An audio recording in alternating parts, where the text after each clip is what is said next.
Hello, Russell Mark here from Go Shooting. Today I want to expand on a topic we touched on in a previous video in regards to a technique often referred to as getting over the gun. For many of us that started their careers on American trap, or down the line as it's often called, we were often told to bring the gun to your face, not the face to your gun. And for this particular discipline, where limited barrel movement is needed, it's not bad advice. Bringing the gun to your face allows you to keep your head erect, and if the shotgun fits you correctly, it will also allow you to keep your eyes parallel when your face is placed on the comb of the shotgun. I rate this as one of the most important fundamentals in shotgun shooting. But is this technique of shotgun mounting suitable for all disciplines? Absolutely not. For disciplines like sporting, clays and skeet, where plenty of barrel movement is required and often massive changes in barrel direction is needed, then a straight up and down rigid gun mount and stance can be very difficult to use effectively. In events like ball trap, universal trap and Olympic trap, where targets are thrown at accelerated speeds at unknown angles and heights, a fast and controlled barrel swing is paramount. The only way to achieve this is to move your body position slightly over the top of the shotgun to help control a smooth movement with your whole body across the target flight line. Let me explain. A typical gun mount on an American trap layout is like this. The shotgun's comb is brought straight up to your head, therefore allowing your eyes to remain parallel and function correctly in regards to target acquisition. Note how straight my spine is here.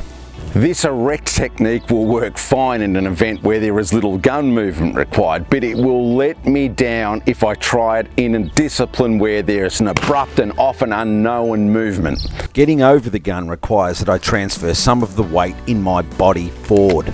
By doing this, my head will stay firmly and consistently on the stock, no matter what direction the flight line of the target takes. This is critical where a fast instinctual second shot is required. This technique will require your face to meet the stock part way on its journey to your shoulder. Your eye may be placed much closer to your hand using this technique, which will often mean a slightly longer length of pull can be used. As I mentioned earlier, the most important fundamental is to make sure your eyes are parallel when your head is hard down on the stock of the gun. Be careful to make sure you don't place your shotgun too low on your shoulder when getting over the gun.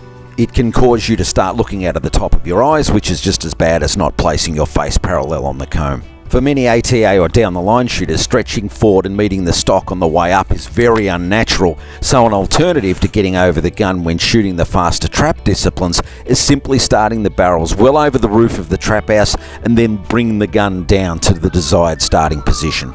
This will make you pivot your body forward from this point, your hip bone, when lowering the barrels down to the trap house.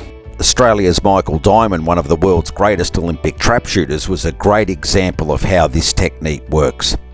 Practice these changes at home, and by the time you get to the range, these things will become second nature. Make sure you pattern your gun, because often changes in technique will alter your point of impact. I hope this little piece of advice helps. Remember, we now have a 5-week interactive shotgun course up and running, with the bonus of a lifetime access to any of the Go Shooting crew on any shotgun related matters or the topics we've discussed on our YouTube channel. And as always, we look forward to seeing you at a Go Shooting range again really soon.